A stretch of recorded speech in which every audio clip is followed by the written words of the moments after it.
Ju përshëndes të gjithëve, do jemi së bashku në këtë edicion informativ me mua, Ernilde Luzi. Ministra për Europën dhe punët e jashtme, Elisa Spiropali, ka deklaruar se vendimi i fundit i SBA-ve nuk ka bllokuar lëvizjen dhe udhëtimin e qytetarëve shqiptar drejt SBA-ve. Ndjekim prononcimin e saj. Vendimi i fundit i Shtetet Bashkuara të Amerikës nuk ka bllokuar lëvizjen dhe udhëtimin e qytetarëve shqiptar drejt SBA-s. Kurse nuk janë bllokuar as vizat për qëllime turistike, studentët, biznesi, vizitat e familjarët apo eventet lidhura me punën. Askush nuk ndalohet të udhtojë dhe të vizitojë si turist, student, qytetar apo edhe zyrtar, por rregullat e qëndrimit në SBA do të ndryshojnë në linjë me politikën e tyre të imigracionit. Pra nuk bëhet fjalë për një vendim që targeton Shqipërinë, po për një rishqyrtim lidhur me procesimin e vizave për qëllime imigrimi në SBA për 75 vende, përfshirë 5 vende të Ballkanit Perëndimor. Departamenti Amerikan i Shtetit njoftoi se do të pezullohet përpunimi i vizave të imigracionit deri në rishikim zyrtar dhe ky vendim vjen si pjesë e masave të administratës amerikane për të kufizuar abuzimet me avantazhet që ofron sistemi amerikan i imigracionit. Emigrantët shqiptarë që kthehen në vend dërgojnë më shumë remitanca gjatë periudhës së emigrimit krahasuar me ata që janë ende jashtë. Emigrantët aktual dërgojnë më pak para pasi lidhjet e tyre me vendin gradualisht do bësohen me kalimin e kohës.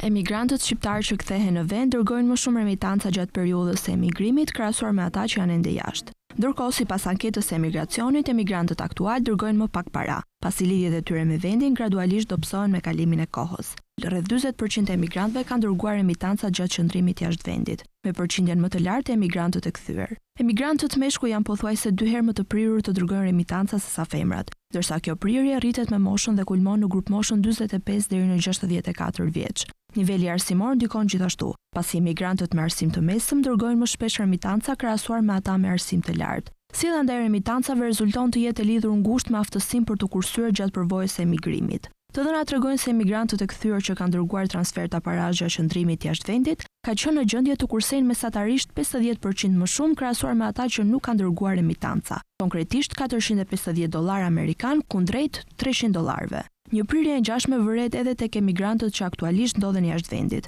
megjithse diferenca në nivelin e kursimeve është më e vogël. Po ashtu emigrantët e kthyer që dërguan remitanca rezultojnë më afër përmbushjes së pritshmërive të tyre për kursim. Ata arritën të kursejnë rreth 76% të shumës që kishin planifikuar, ndërsa emigrantët që nuk dërguan remitanca kursyen vetëm 42% të pritshmërive të tyre.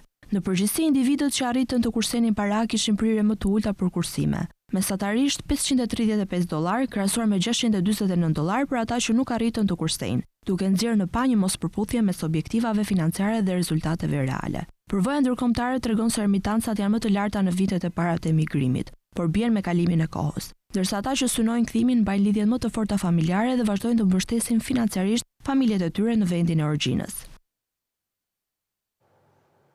Një projekt ligj tërësisht i ri për donacionet dhe sponsorizimet në fushën e sportit, artit dhe kulturës synon të vendosë rregulla të qarta dhe të rrisë transparencën. Për herë të parë krijohet një regjistër elektronik kombëtar për donacionet dhe sponsorizimet, ndërsa parashikohen lehtësi fiskale. Sponsorizuesit që kontribuojnë në fushën e artit, sportit ose kulturës do të përfitojnë lehtësi fiskale përmes zbritjes direkte deri në masën 30% nga tatimi mbi fitimin, si në rastin kur sponsorizimi është në vlerë monetare, ashtu edhe atyre në natyrë, duke garantuar një trajtim të favorshëm fiskal dhe nxitje konkrete për angazhimin e sektorit privat. Po ashtu të ardhurat e përfituara nga sponsorizimi përjashtohen nga tatimi për përfituesit dhe nuk ndikojnë në rezultatin financiar të tyre për qëllime tatimore. Qeveria ka publikuar për konsultim publik një projekt ligj tërësisht të ri për donacionet dhe sponsorizimet, me qëllim forcimin e identitetit kulturor, zhvillimin e qëndrueshëm artistike kulturor, promovimin e sportit, promovimin territorial, si dhe rritjen e kohezionit social në përputhje me prioritetet e strategjisë kombëtare të zhvillimit dhe integrimit. Projekt ligj zgjeron fushat për të cilat lejohen donacionet dhe sponsorizimet dhe bën dallimin midis dy koncepteve. Konkretisht, donacion konsiderohet transferimi vullnetar i pakushtëzuar dhe pas një përfitimi kontributeve financiare, pasurisë së luajtshme ose të paluajtshme, ofrimit të shërbimeve ose i formave të tjera të mbështetjes për veprimtari me interes publik të organeve publike. Nga ana tjetër, sponsorizim konsiderohet një marrëveshje kontraktuale me anë të së cilës sponsorizuesi ofron me vullnet të lirë mbështetje financiare, materiale ose forma të tjera mbështetjeje për një veprimtari, aktivitet ose organizim për interes publik në këmbim të së drejtës për të promovuar dhe reklamuar emrin, produktet ose shërbimet e tij. Referuar draftit për herë të parë parashikohet që Shqipëria të ketë një regjistër elektronik kombëtar për donacionet dhe sponsorizimet. Ky regjistër do të jetë i aksesueshëm nga publiku në çdo kohë në faqen zyrtare të internetit të Drejtorisë së Përgjithshme të Tatimeve për të dhënat që lidhen me donacionet dhe sponsorizimet të organeve publike. Çdo donacion për organet publike mbi vlerën 500.000 lekë dhe të gjitha sponsorizimet do të duhet të regjistrohen në këtë regjistër. Organet ligjzbatuese që kanë kompetenca në luftën kundër pastrimit të parave, korrupsionit dhe terrorizmit do të kenë akses të pakufizuar në regjistër për të dhënat që lidhen si me organet publike ashtu edhe me subjektet e tjera përfituese të sponsorizimeve, donatorët e organeve publike dhe sponsorizuesit. Duke qenë se donacionet dhe sponsorizimet konsiderohen si veprimtari me risk të lartë për ndikim të palishëm, qarkullim dhe pastrim parash, apo për përfitime të palishme, projekt ligji ka kufizuar disa kategori personash fizik dhe juridik për të qenë donator dhe sponsorizues për organet publike, siç janë personat e dënuar për vepra të lidhura me korrupsion aktiv ose pasiv, pastrimin e parave, financimin e terrorizmit, evazionin fiskal, mospagimin e detyrimeve tatimore, falsifikim dokumentash e të tjera.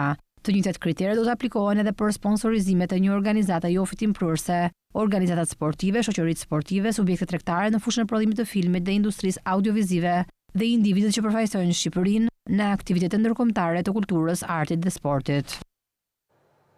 Ligji i ri për koncesionet dhe partneritetin publik-privat synon të vendosë kontroll mbi paratë e buxhetit dhe të rrisë transparencën në përdorimin e aseteve publike. Ndër risitë e ligjit është heqja e tarifës simbolike prej €1 për kontratat e partneritetit publik-privat. Kontratat e partneritetit publik-privat tashmë do të trajtohen me një ligj tërësisht të ri, ku është hequr edhe koncepti i dhënies në përdorim të pasurive publike me vlerën simbolike €1.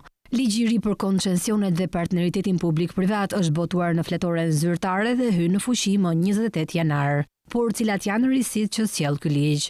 Ligji vendos rregulla të qarta për planifikimin, dhënien, administrimin dhe mbikëqyrjen e kontratave të koncesionit, duke u mbështetur në parimet e transparencës, mos diskriminimit, proporcionalitetit dhe sigurisë juridike. Konkretisht, për çdo koncesion duhet të jetë bërë paraprakisht studimi i fizibilitetit i miratuar edhe nga Ministria e Financave, pasi të jenë analizuar të gjitha kosto-përfitimet dhe mundësitë me rrezik për buxhetin e shtetit. Në ligj vendosen kritere të forta që njësitë vendore të mos hyjnë në kontrata afatgjata pa pasur kapacitete financiare dhe parashikohet që pranë çdo institucioni të krijohen njësitë e posaçme që do të monitorojnë zbatimin e kontratës në kohë reale.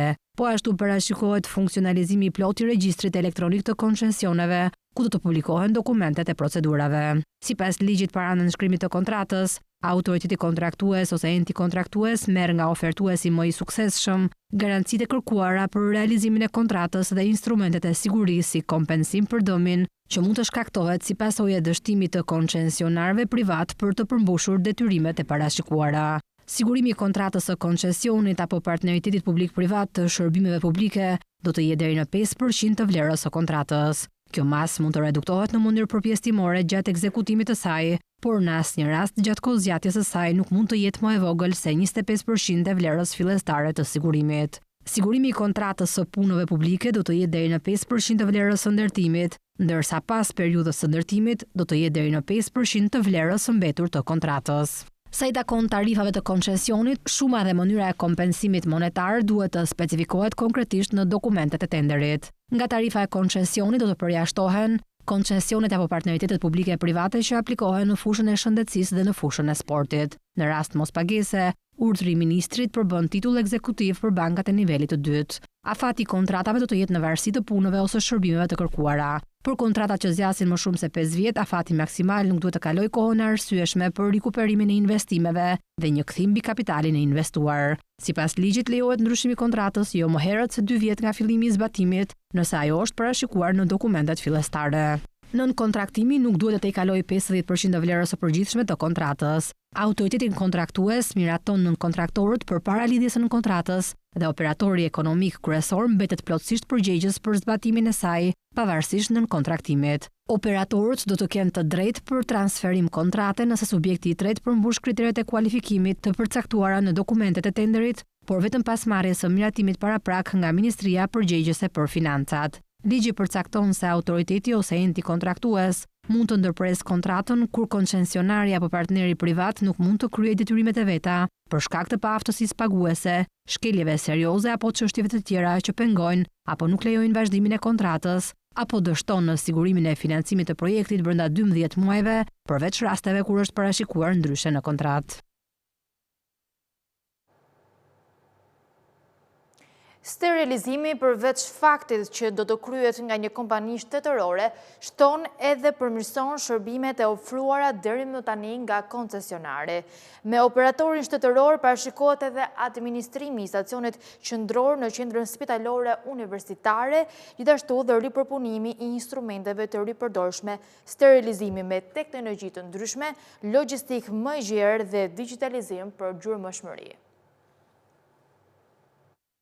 Qeveria po ridizenjon shërbimin e sterilizimit në spitalet publike, jo vetëm duke e kaluar nga modeli koncesionar, i nisur në vitin 2015 tek një operator 100% shtetëror, por edhe duke zgjeruar paketën e shërbimeve, që konsiderohen pjesë e procesit të integruar të sterilizimit. Në kontratën koncesionare të vitit 2015, objekti shërbimit përqendrohej kryesisht në 4 komponent, që përfshinin setet e personalizuara të instrumenteve kirurgjikale sterile, materiale sterile një përdorimshme në sallat kirurgjikale, trajtimin e mbetjeve me rrezik biologjik dhe dezinfektimin e sallave kirurgjikale. Ndërsa te operatori shtetëror Oshis në listën e shërbimeve shtohen disa elementë të rinj që bëjnë procesin më të gjerë. Për herë të parë parashikohet administrimi i stacionit qendror të sterilizimit në qendrën spitalore universitare Nën Tereza, si dhe menaxhimi i cikleve të ripërpunimit dhe sterilizimit të instrumenteve dhe materialeve të ripërdorshme. Po ashtu, vendimi detajon sterilizimin në aspektin teknologjik, duke përfshirë sterilizimin me avull dhe me temperatura të ulta, dhe jo vetëm furnizimin me sete të gatshme.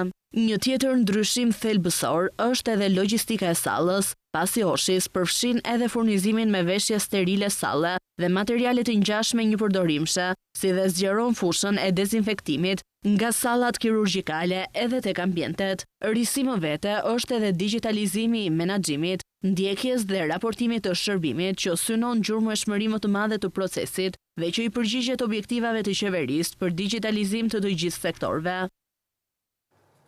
Ekspertët e ekonomisë kanë rezerva sa i takon ligjit të faljes detyrimeve tatimore dhe doganore të bizneseve. Sipas tyre, amnistit nuk sjellin formalizim të ekonomisë, por dekurajojnë ata që paguajnë. Nga janari 2026, të gjitha detyrimet tatimore dhe doganore të bizneseve, direkte apo indirekte të papaguara, si dhe gjobat apo kamat vonesat që i përkasin periudhave tatimore deri më 31 dhjetor 2014, do të fshihen automatikisht. Ndërsa për te i kësaj periudhe, do të jepet mundësi për pagesën e një përqindje të caktuar brenda 2026 dhe falit të detyrimit të mbetur. Por ekspertët e ekonomisë shprehen se falja fiskale nuk është zgjidhja e duhur për formalizimin e ekonomisë. Problemi është që nëse në vitin 2009, kur u bë paqja parafiskale ose amnistia parafiskale, bizneset kishin të konsoliduar rreth 500 milion dollar borxhe, në raport me administratën tatimore, tani jemi 1.5 miliard dollar trefish. Pra, ndërkohë kemi pasur një 4-5 paqe fiskale. Problemi është që i kemi filluar gjithmonë nga e kundërta. Kemi filluar nga falja dhe jo nga masat. Që të ketë efekt, që le të themi kështu lopët mos të dalin nga stalla, duhet të ndërtojmë stallën një herë, me mure. Dhe pastaj le të themi që keni kohë deri në këtë datë për të futur ose për të dalë definitivisht. Ndërkohë që këtu po flasim për hapje mbyllje gardhesh, kur s'kemi gardhe. Dhe kjo është çështja dhe problematika reale. Dhe për këtë arsye në Shqipëri nuk kemi diskutime mbi taksë të shesh, taksë progresive, taksë të lartë, taksë të ulët, sepse në fundit gjithsecili paguan sa do, jo sa duhet. Kështu që këto janë problematikat reale që kemi dhe këtu futet informaliteti si element kryesor dhe domethënës. Sipas PAHO-s, përmes amnistive të tilla dekurajohen bizneset e rregullta. Për këtë arsye rekomandohet marrja e masave të tjera në drejtim të formalizimit të ekonomisë. Nëse kemi një biznes relativisht të ndershëm që paguan taksat, është në të njëjtën kohë në situatë shumë të pafavorshme për të konkuruar me bizneset të tjera që nuk kanë qef të paguajnë dhe nuk i paguajnë. Dhe në vend që të fillojmë me reformën në administratën tatimore dhe doganore, të kemi rregulla të qarta dhe pa përjashtime, ne vazhdojmë të flasim për falje. Që do të thotë, inkurajojmë edhe ata që paguajnë taksat mos t'i paguajnë. Pra, nuk jam kundër një falje në vetvete, por në fillim duhet marrim masat, pastaj të hapim gardhin. Nga zbatimi i ligjit për shuarjen e detyrimeve të papaguara të bizneseve, përfitojnë afro 207.000 subjekte dhe janë mbi 1 miliard euro që do të falen. Kreditimi për mikrobizneset mbeti në ritme të larta edhe në fund të vitit 2025. Rritja mujore në nëntor, edhe pse modeste, tregon se kërkesa për financim nga mikrobizneset mbetet e qëndrueshme pavarësisht klimës ekonomike dhe kosteve të financimit. Kreditimi për mikrobizneset mbeti në ritme të larta edhe në fund të vitit 2025, sipas të dhënave zyrtare të Bankës së Shqipërisë. Bankat kanë dhënë 30.6 miliard lek kredi për mikrobizneset gjatë nëntorit, duke shënuar një rritje të lehtë krahasuar me tetorin 2025, kur volumi i kredisë ishte 30.4 miliard lek. Rritja mujore edhe pse modeste tregon se kërkesa për financim nga mikrobizneset mbetet të qëndrueshme, pavarësisht klimës ekonomike dhe kostove të financimit. Diferenca prej rreth 200 milion lekësh mes 2 muajve sinjalizon një trend pozitiv, por të kontrolluar që reflekton më shumë stabilitet se sa një zgjerim të shpejtë u huamarrjes. Çfarë fshihet pas këtyre shifrave? Në nëntor, një pjesë e madhe kredive për mikrobizneset është përdorur për kapital qarkullues, për të mbuluar nevojat e përditshme të aktivitetit, furnizimin me mallra dhe pagesat operative, veçanërisht në prag të sezonit të fundvitit. Në të njëjtën kohë vijojnë edhe kredit për investime të vogla, kryesisht për pajisje dhe zgjerim modest të kapaciteteve. Nga ana e bankave, rritja e lehtë e kreditimit lidhet me likuiditetin e mirë të sistemit bankar, edhe me politika më fleksible për bizneset e vogla, të cilat përbëjnë një segment të rëndësishëm të ekonomisë. Bankat po tregojnë gatishmëri më të madhe për të financuar mikrobizneset, të cilat kanë rol kyç në punësim dhe në aktivitetin ekonomik lokal. Në terma më të gjerë, të dhënat konfirmojnë se fundi i vitit 2025 e gjen kreditimin për mikrobizneset në një trajektore të qëndrueshme rritjeje, pa luhatje të forta mujore. Kjo sugjeron se bizneset e vogla po planifikojnë me kujdes huamarrjen dhe po shmangin ekspozimin e tepruar ndaj riskut financiar. Në përfundim, rritja nga 30.4 miliard lek në tetor në 30.6 miliard lek në nëntor tregon se edhe pse ritmet janë të përmbajtura, kreditimi për mikrobizneset mbetet aktiv, duke reflektuar besim të kujdesshëm si nga ana e bankave ashtu edhe nga vetë bizneset. Të dhënat e Eurostat tregojnë qartë se qërat e bizneseve në Shqipëri janë rritur në mënyrë të qëndrueshme përgjatë vitit 2025. Nga janari deri në nëntor të vitit të kaluar, ngjitja vlerësohet në 6.6%. Të dhënat më të fundit nga Eurostat tregojnë se gjatë vitit 2025 qërat reale të banesave në Shqipëri kanë shënuar një rritje të vazhdueshme duke reflektuar presion të shtuar mbi koston e jetesës për familjet shqiptare. Sipas indeksit të harmonizuar të çmimeve të konsumit që mat qërat aktuale të banesave duke marrë si periudhë bazë vitin 2015, Shqipëria ka ndjekur një trajektore të qartë rritëse gjatë gjithë vitit. Në janar të vitit 2025, indeksi i qerave për Shqipërinë vlerësohej në 115.56, ndërsa në nëntor arriti në 123.20. Kjo përkthehet në një rritje prej rreth 6.6% brenda një viti, pas një muaji me rënje apo stabilitet real. Rritja ka qenë graduale por konstante, çka tregon se shtrenjtimi i qerave nuk është episodik, por një pjesë e tendencës strukturore. Nga mesi i vitit, veçanërisht pas qershorit, ritmi i rritjes bëhet më i dukshëm. Në qershor indeksi kalon pragun 120 pikë, ndërsa në muajt pasues vijon të rritet deri në fund të vitit. Ky zhvillim sugjeron se kërkesa për banesa me qira ka mbetur e lartë, ndërkohë që oferta nuk ka arritur të balancojë tregun. Në krahasim me vendet e Bashkimit Evropian, Shqipëria regjistron një rritje më të shpejtë se mesatarja e BE-s, edhe pse nivelet absolute të indeksit mbeten më të ulta në disa vende të Evropës qendrore dhe lindore, si Hungaria apo Serbia. Të dhënat e Eurostat tregojnë gjithashtu se Shqipëria ndodhet në një grup vendesh të Ballkanit Perëndimor ku qirat janë me rritje të qëndrueshme, ndonse jo ekstreme si në rastin e Turqisë. Edhe nëse i referohemi shifrave të Instat, vëmres se për gjatë muajve të fundit, grupi ku përfshin qirat ka patur kontributin më të lartë dhe rritjen më të lartë të çmimeve. Viti 2026 ka nisur mirë për bonët 12 mujore me jeltin që u rrit lehtë nga 2.44% në 2.47%. Kërkesa totale për bonët mbeti mbi ofertën e shpallur, duke treguar interes të qëndrueshëm të investitorëve. Jelti ulët ofron kosto më të favorshme për kredit bankare dhe financimin e borxhit të qeverisë.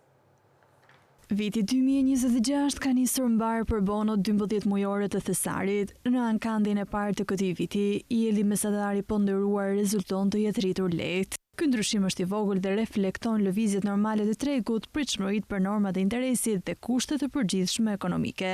Kërkesa totale për bonot mbeti mbi ofertën e shpallur. Jelti ka arritur në 2.47% në ankandin e zhvilluar në 13 janar, ndërsa ishte 2.44% në fund të dhjetorit. Pavarësisht rritjes, jelti mesatar i ponderuar vijon të jetë poshtë normës bazë të interesit prej 2.5%. Kërkesa për pjesëmarrje vijon të jetë më e madhe se shuma e shpallur për financim në këtë ankand. Konkretisht, shuma e shpallur për financim ishte 8.5 miliard lekë, ndërsa vlera totale e kërkesave në ankand arriti në 10.44 miliard lekë. Mbajtja e normës bazë të interesit në 2.5% nga Banka e Shqipërisë jep ndikimin e tij në jeltet e ulta të bonove 12 mujore. Niveli i ulët i interesit të bonove nënkupton edhe kosto më të lira për kredinë në lek, e cila ndikon në zgjerimin e huadhënies bankare. Nga ana tjetër, qeveria mund të financojë borxhin e brendshëm me kosto më të lirë. Jelti përfaqëson kthimin vjetor që realizon investitori nga mbajtja e një instrumenti financiar deri në maturim. Në rastin e bonove të thesarit 12 mujore, ky kthim realizohet nga diferenca midis çmimit të blerjes dhe vlerës nominale në maturim. Përdorimi i shërbimeve online në Shqipëri po rritet me blerjen si aktiviteti më të përhapur, ndërsa e-government shënon nivelin më të lartë të përdorimit në rajon. Online banking dhe platformat argëtuese mbeten pranë mesatares ballkanike, ndërsa inteligjenca artificiale po fiton gjithnjë më shumë terren. Aktivitetet dhe shërbimet online janë tashmë një pjesë e pandashme e jetës sonë të përditshme, të përdorura në mënyra të ndryshme, herë më pak e herë më shumë. Ballkan Barometër ka publikuar të dhënat mbi përdorimin e këtyre shërbimeve për Shqipërinë dhe vendet e rajonit. Sipas anketës, shërbimi më i përdorur online në Shqipëri janë blerjet. Të dhënat tregojnë se 40% e shqiptarëve blejnë në internet, çka përfaqëson pothuajse gjysmën e popullsisë. Ndërkohë, Malizi rezulton të jetë vendi me përqindjen më të lartë të përdorimit të këtij shërbimi në rajon. Nga ana tjetër, një shërbim tjetër mjaft i përhapur është online banking, i cili përdoret nga 26% e shqiptarëve, duke shënuar nivelin më të ulët të përdorimit në Ballkanin Perëndimor. Megjithatë, panorama ndryshon në sektor të tjerë. Sa i përket shërbimeve të e-government, Shqipëria renditet e para në rajon për nivelin e përdorimit, me 29% të qytetarëve që i përdorin këto shërbime. Ky nivel i lartë lidhet kryesisht me domosdoshmërinë e aksesit në shërbimet publike online. Pashtu edhe aktivitetet argëtuese shfaqin përqindje të konsiderueshme përdorimi. Platforma si Netflix dhe shërbimet e video streaming përdoren nga 21% e të anketuarve, duke afruar Shqipërinë me mesataren ballkanike. Ky trend lidhet kryesisht me interesin në rritje për kinematografinë dhe për mbajtjen digjitale, veçanërisht tek të rinjt. Ndërkohë, inteligjenca artificiale, përfshirë ChatGPT dhe mjete të tjera të bazuara në AI, përdoret nga 27% e qytetarëve, një nivel shumë pranë mesatares rajonale. Sipas të dhënave, Malizi dhe Kosova mbajnë përqindjet më të lartë të përdorimit të inteligjencës artificiale në rajon. Në tërësi, të dhënat e Ballkan Barometër tregojnë se përdorimi i shërbimeve online në Shqipëri është në rritje dhe po shtrihet në gjithnjë më shumë sektor. Ndërsa disa shërbime mbeten ende nën mesataren rajonale, avancimi në e-government dhe adoptimi i teknologjive të reja si inteligjenca artificiale dëshmojnë për një transformim gradual por të qëndrueshëm digjital të shoqërisë shqiptare. Autoriteti rrugor shqiptar ka bërë gati tenderin e rikualifikimit urban të superstradës Tiranë-Durrës nga ktheza e Kamzës deri në urën e Elimuthit. Brenda këtij muaji pritet të hapen për qarkullimin e automjeteve korsit e reja që nisin pas kthesës së Kamzës dhe përfundojnë te mbikalimi i Rinasit. Arredimi dhe rikualifikimi urban i superstradës Tiranë-Durrës nga kthesa e Kamzës deri në urën e Limusit parashikohet të kushtojë rreth 1.4 miliard lekë. Autoriteti rrugor shqiptar ka bërë gati tenderin që përfshin fazat 1, 2 dhe 3, ku aktualisht po punohet për zgjerimin e këtij aksi të rëndësishëm rrugor. Ndërkaq brenda këtij muaji pritet të hapen për qarkullimin e automjeteve korsitë e reja, që janë ndërtuar në segmentin që nis pas kthesës së Kamzës dhe përfundon te mbikalimi i Rinasit. Më herët përfaqësues të ARSH-s kanë deklaruar se kjo do të varet edhe nga moti, pasi një mot i ftohtë nuk e favorizon shtresën e asfaltit të fundit që ka ngelur, por pritshmëritë janë që të mos ketë pengesa. Hapja për qarkullimin e automjeteve do bëhet përpara afatit kontraktual, pasi njëra prej tyre e ka afatin deri në maj dhe tjetra në shtator të këtij viti. Ndërkohë, kontrata e tretë është nënshkruar gjatë 3 mujorit të fundit të vitit 2025, por synohet që brenda vitit të ketë rezultate konkrete. Kjo fazë përfshin ndërtimin e nyjes që lidh rrugën e Laknasit me projektin e zgjerimit të autostradës, teksa në dokumentet e tenderit specifikohet se zona ku kërkohet të realizohet ky projekt është një zonë me zhvillim të lartë industrial dhe së fundmi edhe me zhvillim të rëndësishëm urban. Pas përfundimit, autostrada do ketë 8 korsi në total, nga 4 në secilin drejtim, ndërsa shpejtësia e lejuar do të variojë nga 90 deri 140 km/h. Hapësirat publike për gjatë vijës bregdetare u rritën në mënyrë të ndjeshme për gjatë vitit 2025. Ky zhvillim konsiderohet një tregues i qartë i orientimit drejt një turizmi më gjithëpërfshirës dhe më të balancuar. Hapësirat publike për gjatë vijës bregdetare u rritën në mënyrë të ndjeshme gjatë vitit 2025. Sipas Ministrit të Turizmit, Kulturës dhe Sportit Blendi Gonxha, krahasuar me vitin 2024, plazhet publike janë rritur me 17.4%, duke shtuar mbi 1.1 milion metër katror sipërfaqe të aksesueshme për qytetarët. Po ashtu, numri i parcelave publike është pothuajse dyfishuar nga 523 në 1014 ose 94% më shumë gjatë sezonit turistik 2025. Ky zhvillim konsiderohet një tregues i qartë i orientimit drejt një turizmi më gjithëpërfshirës dhe të balancuar. Ndërkohë, me rregulloren e re të menaxhimit të stacioneve të plazhit gjatë vitit që lan pas, u riorganizuan hapësirat e plazheve me prioritet ato publike. Gjatë vitit 2025, ndarja e sipërfaqes së plazhit të lejuar si plazh privat publik u krye sipas jetësisë në vijë lineare të hartës, duke ruajtur raportin 300 metër hapësirë publike për çdo 1000 metra vi plazhe. Rregullora përmbante gjithashtu një përcaktim të saktë të zonave ku ushtronin veprimtarinë e tyre subjektet të cilat përmbushnin kushtet ligjore si stacion plazhi, hapësirat për plazhet publike, hapësirat ujore të lejuara për notim, si dhe vendqëndrimet për mitet lundruese. Ndërkohë, Ministri Gonxha njoftoi nisjen e punës përgatitore për sezonin e ri veror nga Shkodra. Në një takim me Bashkinë Shkodër u diskutua potenciali turistik i qytetit dhe menaxhimi i plazheve dhe bregdetit. Aktualisht, Shkodra administron rreth 215.000 metra katror plazh, nga të cilat mbi 165.000 metra katror janë hapësira të lira, duke krijuar mundësi për zbatimin e një projekti pilot në funksion të interesit publik dhe rritjes së cilësisë së shërbimeve.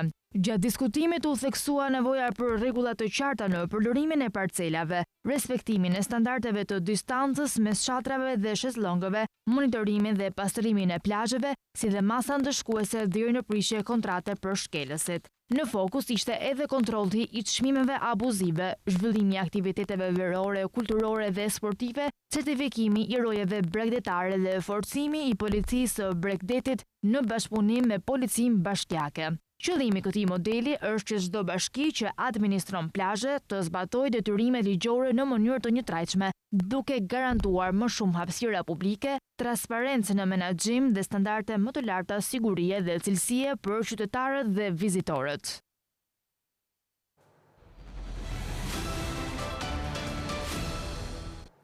Në ditët e para të vitit 2026, rreth 1200 të rinj kroat kanë marrë letra që i njoftojnë se janë thirrur për 2 muaj shërbim ushtarak.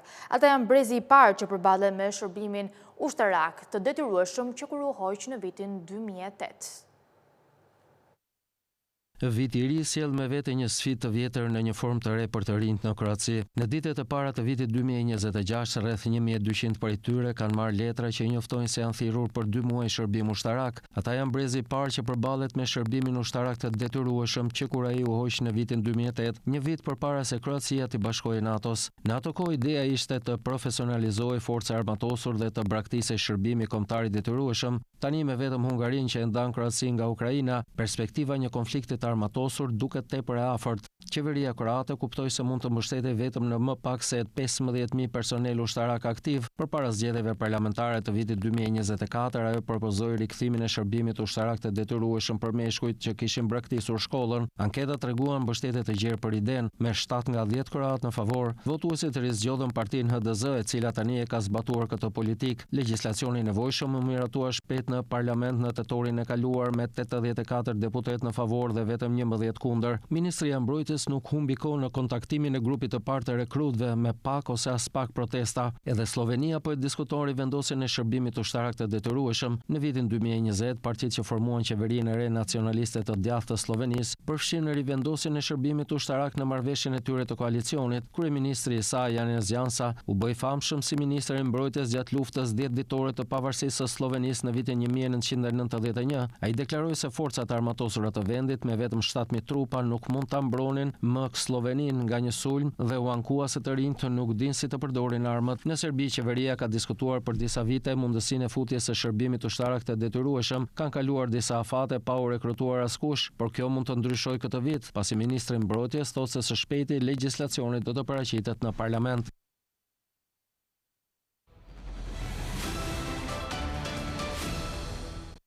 Ministri Gjerman i Financave bëri thirrje për një epokë të re të patriotizmit evropian në mbrojtje të interesave ekonomike të kontinentit.